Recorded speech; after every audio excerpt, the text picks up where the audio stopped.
Hello, everybody, and welcome to the Nick's podcast from start to...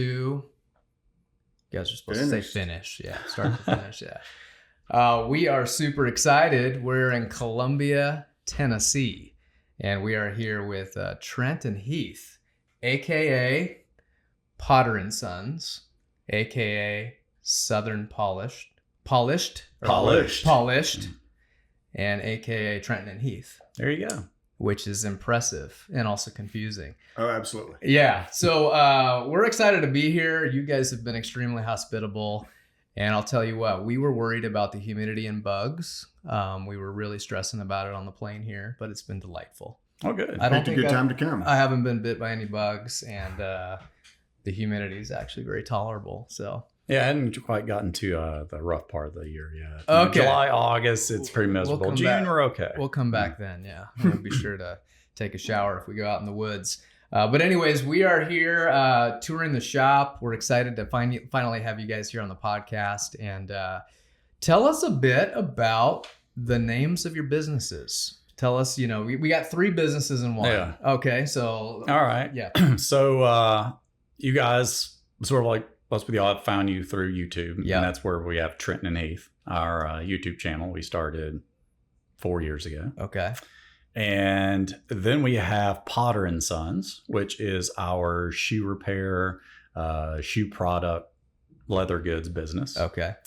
And then we have Southern Polished, and that is our men's and women's sandals / flip-flop business. Okay. And which was the first and which was the last? Well, Southern Polished was actually the original business, which was the cobblering. Okay. And it was started by Trent as a pickup delivery shoe shine service before we even got into the cobblering side. Oh, wow. And hence it's Southern Polished. Gotcha. But kind of a play on names there. But yeah.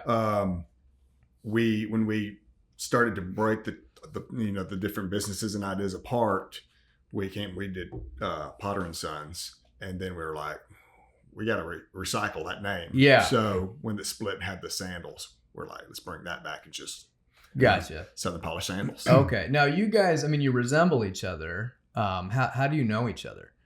You look alike. Yeah. Yeah. We're unfortunately we're brothers. Oh, you're brothers. Okay. Yeah. Okay. I've known him for years. You've known him for years. Yeah. Okay. Pretty well acquainted. Interesting. So we identified you guys. It probably was around 2020. And it was right around COVID, and we were, scouring the internet for entertainment and content. And I think Nathan came across you guys and said, we ought to send these guys a pair of boots to resole. And I'm wearing them right now. And you guys didn't know that these are my prized possessions. I did not know that. This whole time you're walking around, I did not know it's the pair that we resold. These are my Roberts. This is the first pair of Nicks I got. It's really the only pair of Nicks I wear. I've got lots of pairs, but these ones are my prized possessions. That's awesome. So you guys put a nice leather sole on them, and maybe later I'll show you how I ruined them. I was like, I need a little rubber because I was slipping around. Oh yeah. So I took an old vintage half sole and slapped some glue on it and stuck it on there. So nice. I'm embarrassed to say I ruined your beautiful Well, they look work. nice and broken in, so I can tell you, But when I got them, I was, we don't do a lot of leather soles, but when I got them, I remember thinking, man, we gotta figure this out because these guys do fine work. So let's talk a little bit about, you guys are known as cobblers. I assume you probably in the womb or something, you had a hammer in your hand and you came out and you were like, I want to be a boot maker. Is that kind of how you're probably 12th or 13th generation? Yeah, that's now a lot of people think that. Yeah. It was funny because when we decided to split the name and go with Potter & Sons, we'll have newspaper, magazines, or whoever will call over the years, and they're like, okay, so they'll look at our dad and they're like, so you must be the Potter and the Sons. Right. And I'm like, my dad has never worked on a shoe, so he shined a lot of shoes in the military. Yeah. Okay, right. Yeah. His own, probably. So no, up until about 8 years ago or so, Heath, I was in the business world, and Heath was a teacher here in Metro Nashville area. Okay. And one day we just, I've been entrepreneurial. I never really wanted to do the corporate thing. I kind of felt like that was something you had to do to make ends meet. But I would sit around at my desk all day long when I'm supposed to be working, and I'm like, okay, what can I come up with? There's got to be something. And we always had dry cleaners come to our business, pick up people's dry cleaning, but no one focused on shoes. Well, I love nice shoes. So I Right. would look at people's shoes and I'm like, man, they're not shine. These things look Right. horrible. So there's my idea. I'm going to run with it. I'm going to start a pickup delivery shoe shine service. And so I did, and would go around town, and more businesses around Nashville started using Southern Polished. And that's where I pulled in Heath and my parents, my wife, and everybody. Just it's a family affair, and they'd come over to my garage at the time at night. We'd shine shoes. Wow. And then we'd return them the next day or a couple of days later. And then it just kind of went from there. Mm-hmm. And Heath's always been, we call him like the Renaissance man. Yeah. And you can kind of tell them how you learned how to do. I've always loved to make things with my hands. And I saw I guess it was a YouTube video, and when YouTube was like still in its infancy, seems like, it was a guy making a pair of shoes. And I was like, I want to do that. Yeah. Just as a hobby. Do you remember who that was? Oh God, I can't even find the video anymore. I've really searched for it and I can't find it. And You need to send him a thank you letter I know. for changing your life. Yeah. And so I just started getting on eBay, because a lot of these tools that we use in this industry, they haven't changed in 100+ years, you Right. know, and especially the hand tools. And I started getting on eBay and just sourcing things from Europe, or maybe some suppliers here that would work with an individual and not a business. Mm-hmm. And bought my first pair of last and calf skin, and just started. I've still got that first pair of shoes. Yeah. They're horrible. But I was proud of them at the moment. And I said, well, that's the first one. They're only going to get better from there. Right. And so that's kind of my love of making shoes. Mm-hmm. I was self-taught, and Okay. reading a lot of shoemakers and books and blogs and all that type of stuff. So Wow. trial and error. Yeah, that's fascinating. So it's an interesting story, I guess, Trent. I'm assuming the job that you had was a decent job. Yeah, it was in healthcare. Okay. Healthcare is really big here in Nashville, and Yeah. larger healthcare company, and so people dress nicer Yeah. at the office, and that's where I was like, okay, Well, you just saw a need, like I saw it a was need. an itch to scratch. Yeah, It wasn't exactly. like, gosh, this is going to be the next big. It was more like, why don't we have this thing? yeah, Yeah. And I figured, well, if these dry cleaners can make it work, surely everybody's wearing shoes, Right. and so we did that for a while, and Well, people. what's a while? Probably 3-4 months. Okay. And then people started asking, hey, well, you've got my shoes to shine. Do you repair them as well? Because I need a couple pairs Okay. resold. Well, I didn't know how to repair shoes. I'd never done Yeah. it before in my life. And I told my wife one night about it. And she's like, well, you need to tell them you do it, and just go find you a shoe repair guy and work with him. Yeah. I was like, well, okay, you got a good point. And so I went down to one of the local shoe repair shops in one of the suburbs in Nashville. And a little Russian guy. He'd been doing it for, 30 years or so in the same location. And I was like, hey, I've got a lot of these shoes that need to be repaired. If I bring them into you, can cut me a little bit of a deal. So we did that. And man, it wasn't half a year later, if that. All of a sudden he was like, you know what, I want to retire. Wow. And would you want to buy this place out? And I'm Wow. like, me. And what year are we in? This was 2013, 2014. Okay. I remember I left my corporate job in 2014 and started. So we're coming up on 10 years. Wow. And like I said, I wanted to be entrepreneurial. So I was really like, give him a handshake right there. But I was like, okay, I guess I need some money and all that to buy this business. So Heath and I went to out to eat with my parents, and that night, and went to a Mexican restaurant. Gave them a lot of beer. Yeah. And somehow they were like, "Sure, we'll help y'all out." Wow. And so that's what we did, and we bought this little shoe repair shop. And the reason we liked it is because it had been around for 30 years. We're in it was a pretty, economically good portion of town. So you had the book of business. Yeah. And we just kind of took it from there. Wow. And that's we learned on the fly. I didn't know anything about it. Yeah. So Heath was doing the majority of stuff on his own from the little bit he had learned how to make shoes. Now, and was the introduction to your desire to make shoes a result of like the boots that were coming back to be polished?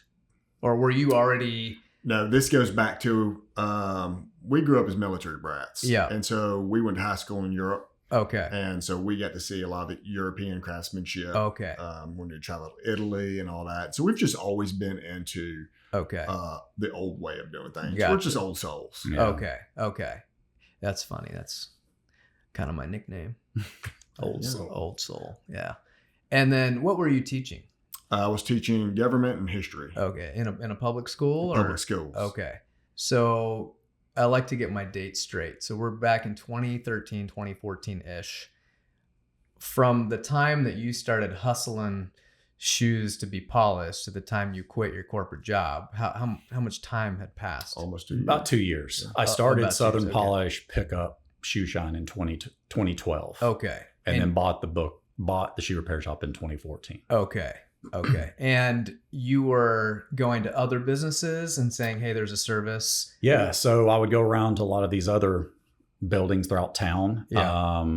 And say, hey, I see you guys use dry cleaners. Right. Would you like a shoe shine guy too? And I'll just stop by and pick up people's shoes. And that's kind of what you'd take them home. I would so I would show up on a certain day of the week. They knew what day of the week. And there would just be shoes sitting in closets or whatever with people's names on them. It. And I would pick them up, take them home. And I mean, we probably put more effort into each pair of shoes than what really needed to be. I mean, they got the works. Buffing wheel or by hand?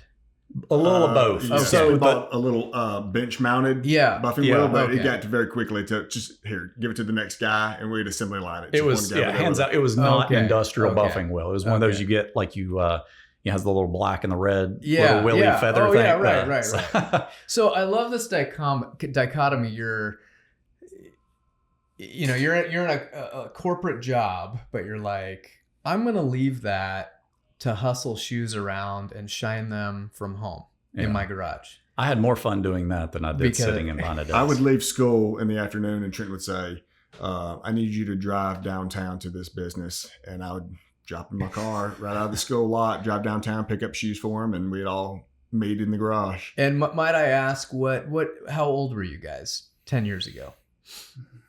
Early 30s. Early 30s. Early 30s. Yeah. Okay. And we actually wound up buying an old van.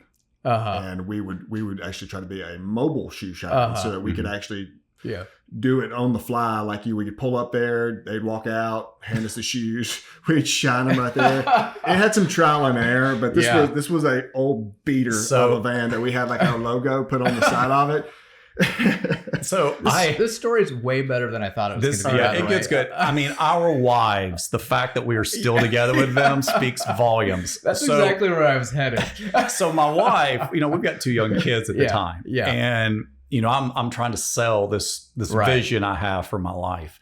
And can I interrupt? You guys went to college. We did go to college. Yeah, okay. We graduated. Yeah. University of Tennessee. Go Balls. There you go. And I remember, I didn't have a lot of money to spend on this van, but there were other businesses in the U.S. doing the same thing. Okay. And I would look at their websites, and they have like those Mercedes, Sprinter vans, right. And I'm like, I could do this. Yeah. Now maybe not the Mercedes, but there is a white, kidnapper looking type van. Oh yeah, right. At this used car lot for $1,200, whatever it was. So I talked my wife into it. I'm sure she thinks I'm an idiot, but I remember sitting in this smoke-filled, used car lot, and this guy's like, "You want it?" And I was like, "I'll take it." And the thing had no AC working. It was awful. And we had our old Southern Polish logo, which was like this cartoon-looking shoe, and it had like a little shine coming off of it. I think my buddy, drew it for me, for like $10 and a beer. And we had that on there. And I mean, I was proud of this thing. Yeah. And it had to start somewhere. Yeah, that's right. And it would sit in front of my house. And, I'm sure my neighbors thought I was a loser. Yeah. But, Well, we started doing pickup in that one time. And so I'm driving down West End, which is a pretty busy area of downtown Nashville. And we had this like workbench that was mounted inside, but the drawers weren't, they didn't close all the way. Right. So I go and take this turn. The back latches, the back doors like swing open, and all the drawers opened up and just stuff started flying everywhere. And this is in the middle of rush hour.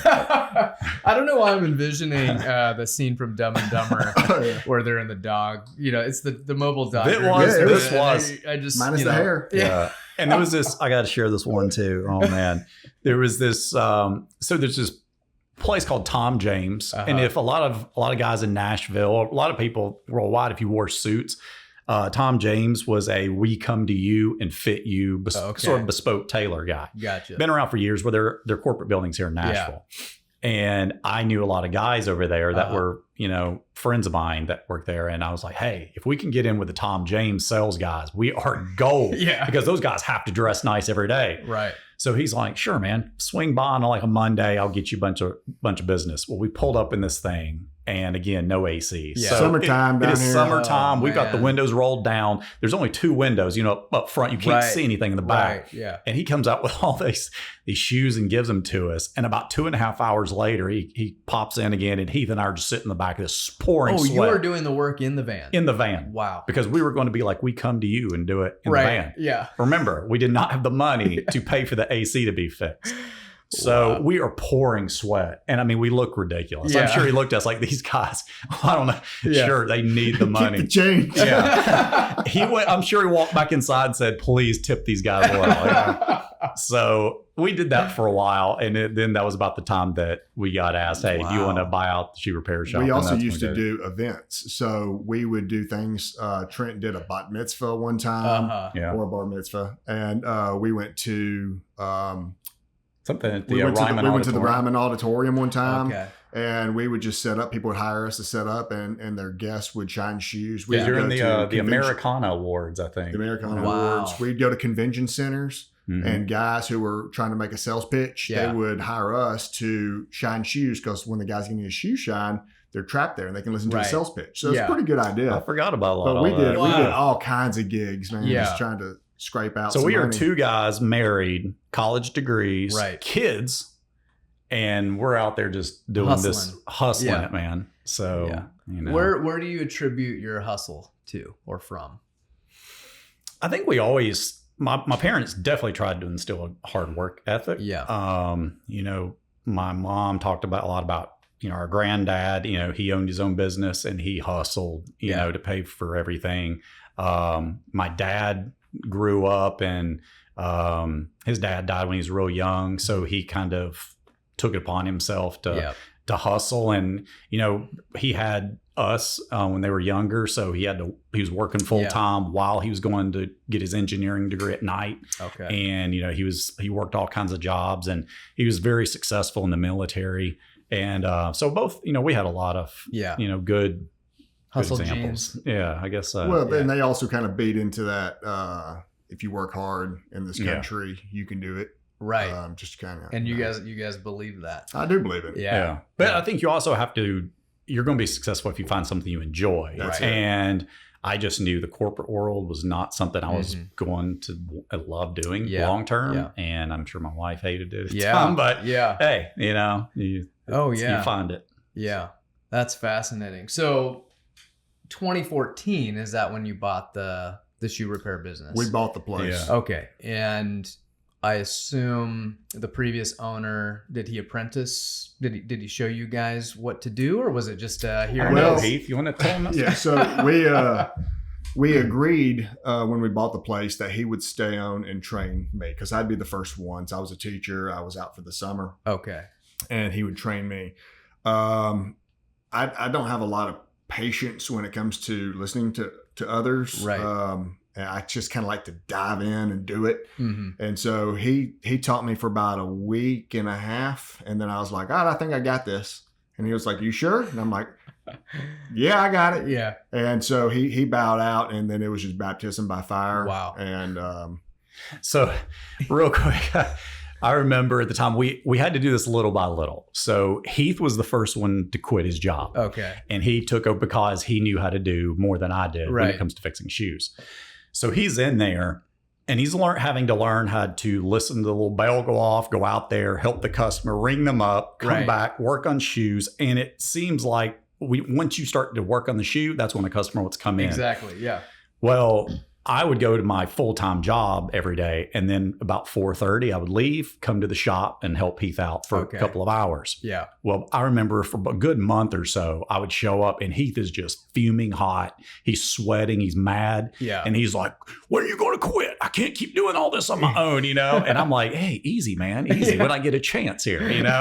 And so when it came my turn to quit a couple of months later, I went in, and then we're both sitting there every day. And my dad, who had like a VP job at the time, you know, he eventually quit several months later to come. And we're both like, "When are you getting here? This is insanity." You know, I mean, so I was like, what did we do? You know, this is mayhem. In our corporate building, there was like a closet over by the secretary. So people would like put their shoes. I'd come back to my desk from a meeting and there'd be like 3 pairs of shoes on my desk. I'd be like, people are like, "Give these to your husband." Like, give these to your husband. I'm like, "Oh my God."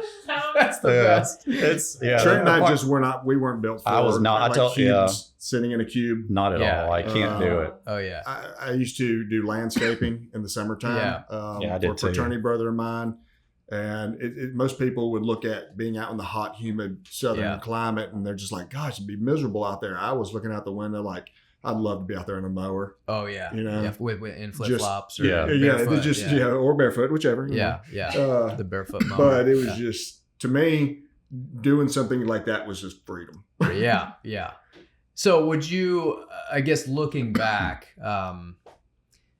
you know, this is ultimately about business and personalities and what drives people. Did these seem like big risks, or it just your gut was like, I'm gonna do this? I think I was confident going into it, again, because it was an established business. Right. I think if we were just straight up like, "Hey, let's become shoe repair people and, you know, cobblers and start from scratch," I don't think it would have been a no-go from my wives, from my parents. Right. But I felt confident that we also had sort of a vision for what we wanted. So I think we were talking earlier, you know, a lot of shoe repair shops you go into, they're old, they're not very clean, there's just old shoes around, and that's the way this place was. I don't think this little guy had cleaned that shop in 30 years, and it showed. And we kind of looked at it like a lot of barber shops, you know, that just look really cool, old school. And that's what we wanted to do. We're like, "Hey, let's go in, let's clean this place up, make it a place where people want to bring their shoes. We'll dress up." We actually wore bow ties and dress shirts every day. And we wanted to be Southern polished. Right. And I think that's what really sold us. We almost doubled business the first year from what the original owner had done, just because we cleaned it up and, you know, had a look. Right. You know? Now let's go back. Let's rewind a little bit to this. I guess Heath, you having 1 week of cobbler training and being like, "I'm ready." Describe what you think that meant. Because when we ponder the diversity of shoes and footwear, I mean, there's a lot to learn and a lot to know. Oh yeah. And you were just confident that I've seen enough. I've seen the basics. I can figure out the rest. He showed me the deconstruction. I knew the basic parts of a shoe. Okay. It was really getting in tune with the machinery, because everything I'd done up to that point had been hand tools. Right.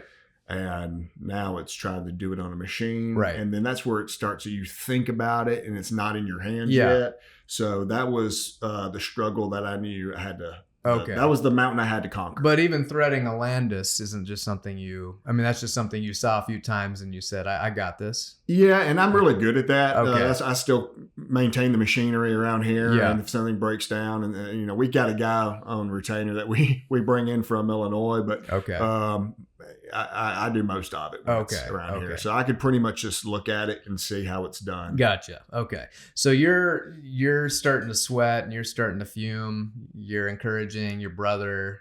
It's your turn to quit your job. And then you get in there and you're like, "Dad, quit your job too. We're all ready to go." And so the three of you were working full time.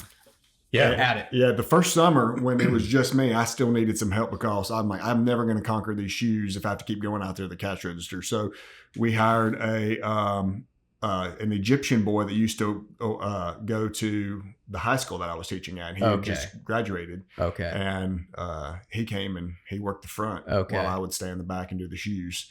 Yeah. And that poor kid didn't know anything about shoes. So people were asking him questions and he's like up there sweating to death, like, I don't know. But he was good with math. So you should do the money. You should do the money. Wow. Okay. So when did you feel like you found your groove? I think we really found. So here's the interesting thing. I think this is when everything sort of came together. Yeah. I remember it was Thanksgiving. So about 5-6 months after we bought the business. Yeah. And I was driving home. My wife and I had gone to her side of the family in West Tennessee for Thanksgiving. And I remember looking on Craigslist at the time. And there was a guy locally in Nashville selling a lot of different shoe repair equipment. I'm like, well, this is odd. Where'd all this equipment come from? Right. And I reached out to him. And he said that he was a former shoe cobbler from Connecticut who had just moved down here for his family, that he was retired and he was he didn't need his machinery. I was like, well, I don't need your machinery, but you want to come help us? Yeah. And I was like, man, I will pay you to come like teach us stuff. Okay. And he was nice enough to do it. And he came and worked, part-time for us for a while. Okay. And he showed us all the little parts of the machines, the sanding machines. And have you put on this tool? I didn't know that tool existed, and I'm like, so that's how they do it. Yeah. I got you. And I mean, so when he left, I was like, okay, this job just became a lot easier. He unlocked the keys to the car, so to speak. Pretty much. Okay. And previous, so the first 4 months, I mean, were there times where you guys looked at each other and you're like, I don't know what the heck to do with this thing? Oh yeah. Yeah. I'm like having to figure it out. And you're just hoping the customer loved it. Now most of the shoes that we did get at that time, they weren't the highest end shoes. Right. But we could. There was a lot of half soles on Cole Haans and stuff. Things that we could figure out. A lot of just replacing the top lift, the little rubber piece on the heel pad. Gotcha. It's pretty elementary. So if you wanted to get a full sole, you actually had to talk them into it. So okay. Yeah. And I mean, when did you do your first sewn on welt? Probably week 2. Oh, okay. So you were already, so it wasn't just top lifts right off the bat. And Heath is the one that had to figure, he's the one to be the stitcher. Yeah. It took, a lot of people think, oh, well, teach me how to do shoe repair. And I'm like, no, it takes a while to really learn. Right. Because I sat there for a good half a year or more and would not stitching the shoes. I'd be like, all right, Heath, there's your pile of shoes. Can you go stitch them? Right. Because I was scared to death to do it. Yeah. Interesting. So what happened next? You guys are running, this is near Nashville, or it's in Nashville. A suburb. A suburb of Nashville. Mm-hmm. Yeah, Brentwood. Okay. So now you're learning a few things. The guy from Connecticut comes down. You're like, okay, I think I get what these machines are for now. And then you start cruising along. And then, most people don't know you for the brick and mortar repair shop. Mm-hmm. They know you from YouTube. When did the YouTube journey start? So it had actually gotten to the point, and I tell people this now, I was a little embarrassed at the time, but it had gotten to the point to where, you really, especially in the local market sometimes for shoe repair, you have to get out there and hustle to get people to want to repair their shoes. Right. And it had just gotten to the point where around 2018, 2019, the money just wasn't quite coming in enough to keep us all there and to do what we wanted. So I was like, all right, I'll fall on the grenade this time. Yeah. I will go get a full-time job and then I'll come back at night and help out around here. And that'll save up some income. Right. So I went and got a temp job down on Music Row in here in Nashville at one of the recording studios. Yeah. And while I was there every day doing, work, again, I didn't want to be there. So in my mind, I'm like, I'll do what I need to do to get the paycheck. But I'm thinking, how can I make our business grow? Right. So I would sit and while I'm working, I just had YouTube going. Yeah. And I was listening to YouTube and I was like, well, this is interesting. Yeah. I think God kind of planted that seed my man, I'm giving you the golden nugget, So I remember after weeks of this, I came back and I was like, all right, I got a plan because I cannot continue to be that. And like, it doesn't dude, involve creeper vans. No, yeah, this time we're done with the creeper vans. It's Yeah. time to get real. And I was like, man, let's start a YouTube channel. You know, I don't even think we really knew what YouTube was, but Right. we were like, we'll figure it out. Yeah. And I said, you know what? Our angle will be showing people the insides of brands of shoes Right. because no one knows what's, you know, we had started learning, wow, these shoes are really Right. crappy, Yeah. you know, and a Yeah. lot of people don't realize that. So we'll cut them open and show them and talk Yeah. about the shoe. Yeah.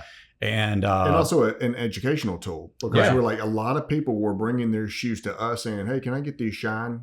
I don't know how to shine." And I'm like, this is not every difficult. guy out there should know Yeah. how to shine. Right. I mean, this is a generational thing. We just don't know it anymore. Right. And so that it was going to be a tool, how to take care of your shoes, when Okay. to take them to your cobbler. Right. Mhm. It was Which basically- brands are good, which Yeah. brands are bad. We were basically going to answer the questions that we were getting all the time from people yeah, that come right. up to our counter. You know, Yeah. hey man, if these brands aren't good, what's a good Right. brand? Yeah. That's what we start off to do. Yeah. And if you watch our earliest videos, Yeah. it is Bow here's ties 3 and- things yeah. to do to your Yeah. shoes to prevent wearing down, Yeah. how to Yeah. polish your shoes. And that's kind of what we did. Yep. Yep. And Guaranteed that's probably where we actually first found you guys. Okay, the earliest how ones. How do you actually polish shoes? Yeah. You know? and some of those videos actually did really well. Yeah. And it was crazy. And I was like, I think we may be on to something because I didn't realize that things don't always take off so fast. Right. And we were fortunate because in the first year, our channel really did take off and people were enjoying Yeah. these tutorials on shoes. Right. And that just that sort of changed everything. Yeah. And then did that generate YouTube income?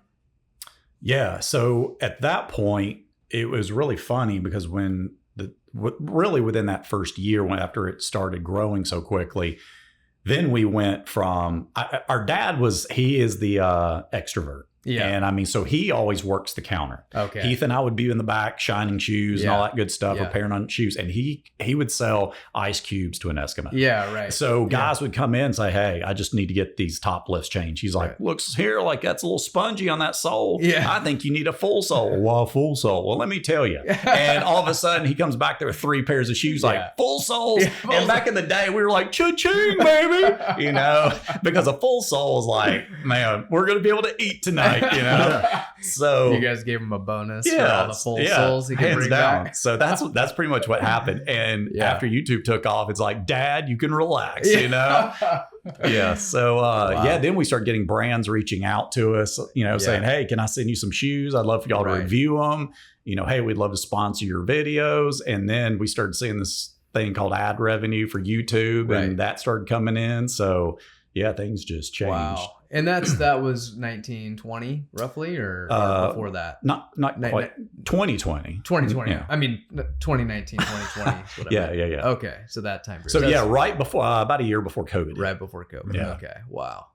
Which was important because I feel that if we had been in just our brick and mortar with just our Right. local going through COVID, it probably wouldn't have Yeah. happened. We'd probably closed up. Yeah. Yeah. The streets were probably empty and Yep. you were It really dependent. took a global Yeah. Well, I mean, Yeah. I would say a global audience. Yeah. Right. Because we started having emails. Hey, Yeah. can I send you my shoes? This and that, Yeah. and to where it got to the point to where we were having so much coming in online Wow. that we actually had to close the front door, and we were using the front Wow. storefront Yeah. as for storage. Yeah. Wow. Yeah, I forgot about that. It's coming in. Yeah. People would still come and knock on the front door, and we'd say like, "Go around to the back. We'll explain." Yeah. Yeah, because at the time for about a week, I mean, you know, Nashville didn't really close down all that much, but you know, in that first week of COVID, Right, when right. everybody was freaking out, Yeah. even the town of Brentwood was like, okay, unless you need to have your business open, Right. you need to be closed. And we're like, well, we need to have our business open. So yeah, we did. We'd have Wow. a sign and people come around the back and like, what do you need? Yeah. Like a speakeasy or something. Yeah. Yeah. A speakeasy boot shop. Yeah.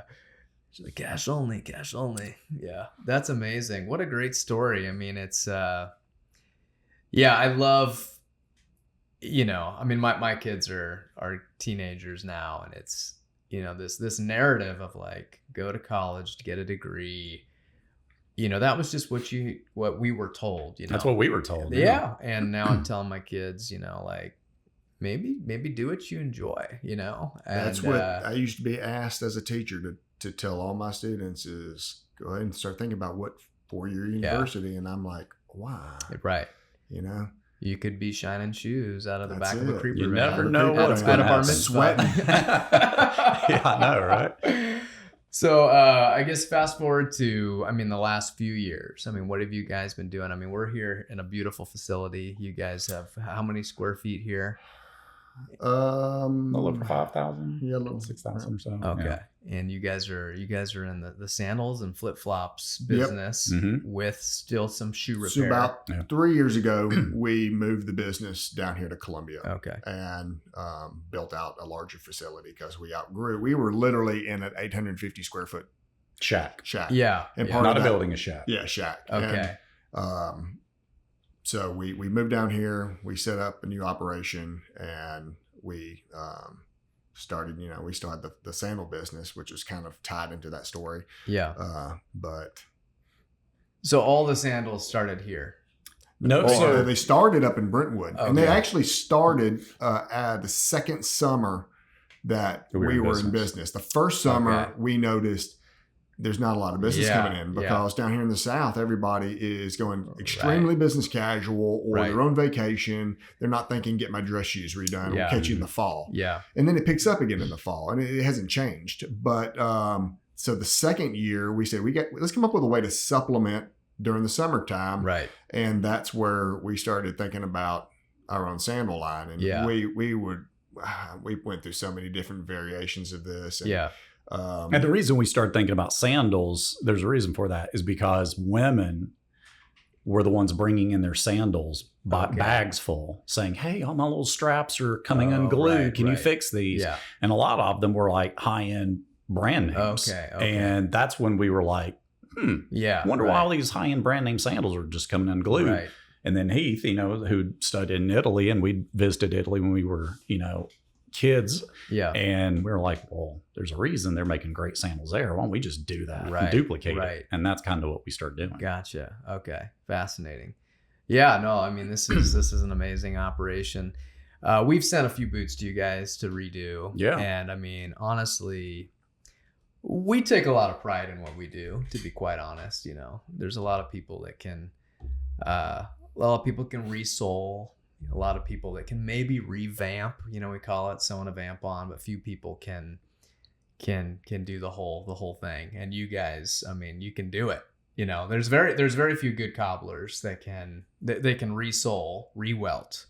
But when we're cutting vamps off and cutting heel counters off and resewing stuff, I mean, there's very few people out there. So all the videos you've done for us, you know, even we've been sitting back like, let's see if they can really do this, you know. Well, it's been fun, you know, because I mean, you guys, you don't throw softballs at us. I'm just like, sometimes we're like, they're not gonna be able to do this. Yeah. Well, I remember the first one that you sent us was like, all right, I don't want you to do that. I want to send you a good one. Yeah. I'm going to send you a forest fire boot, and it had soot all on that boot. Some firemen really put out the forest fires, and we got it. And I was like, dude, there's so much soot on this. We spent like an hour in the wash basin. All the boots we've given you, minus mine, are ones that sit around. Yeah.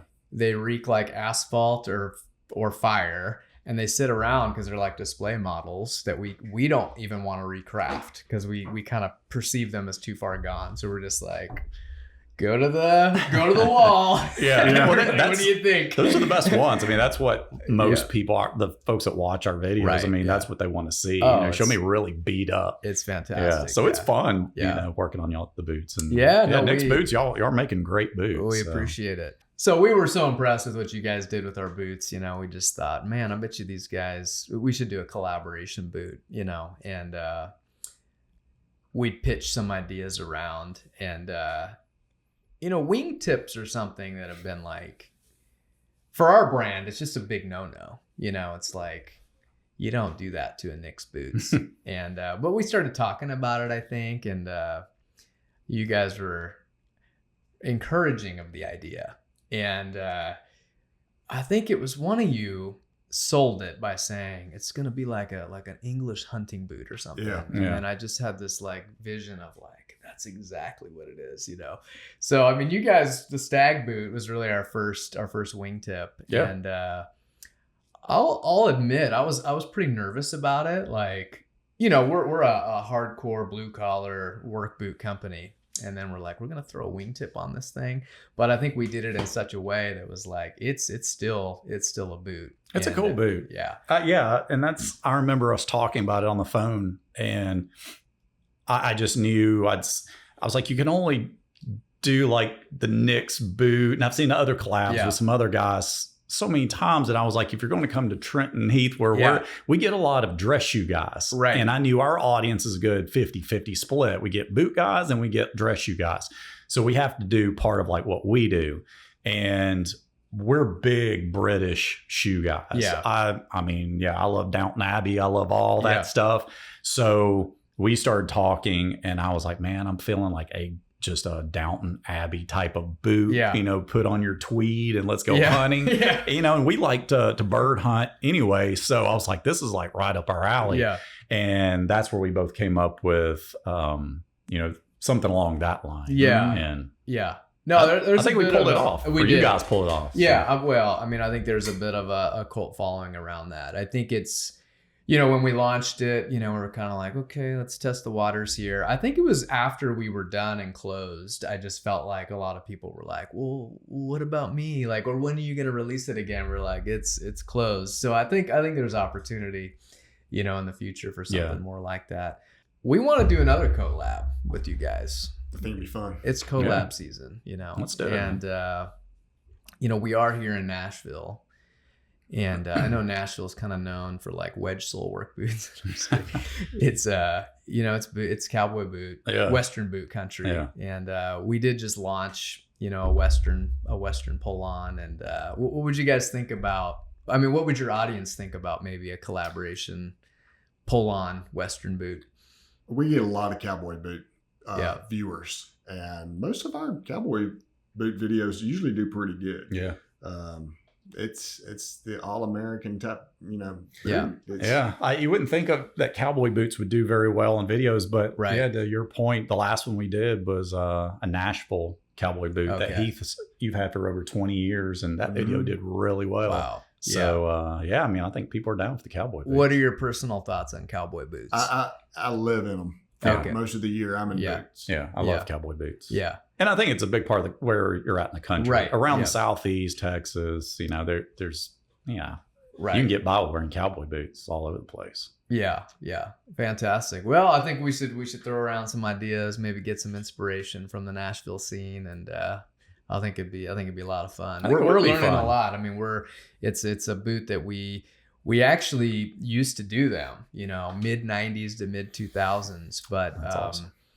Again, we were a small enough brand where it was kind of like, is this something we really want to pursue? And there was so much demand on kind of the logging boot, wildland fire front. But I think it's the most requested silhouette that we've had in the last few years. See, I'm telling you, cowboy boots are popular. It's really and it's a no frills. It's maintaining our brand, but you know, just building a really hardworking cowboy boot with no frills is kind of what we currently have. But it'd be fun to kind of throw some ideas. And that's what makes a cowboy boot so nice. I mean, unless you're Porter Wagner, you know, you just want a no frills, bare bones, just a good old cowboy boot. That's right. Yeah. A good, good mule ranching boot, you know, or the... It says Muletown. Muletown, USA. Yeah. It's funny you said that. Yeah.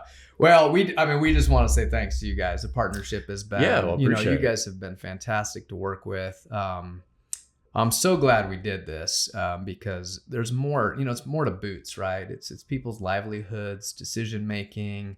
I think there's this myth on YouTube that like you just kind of sit around one day and you're this star, you know, and the reality is there's a lot of blood, sweat, and tears, and probably some marital fights along the way of what in the heck are we doing? You know? But I mean, what I see here, what you guys have been doing, is really inspiring. I appreciate it. Yeah, and I think too, you've made cobblering cool. It's educational. There's history wrapped up in footwear. And, we live in this dichotomy of cobbler shops shutting down left and right. Yeah. And, we feel like we're standing in the gap, and like actually boots can still be made really well here.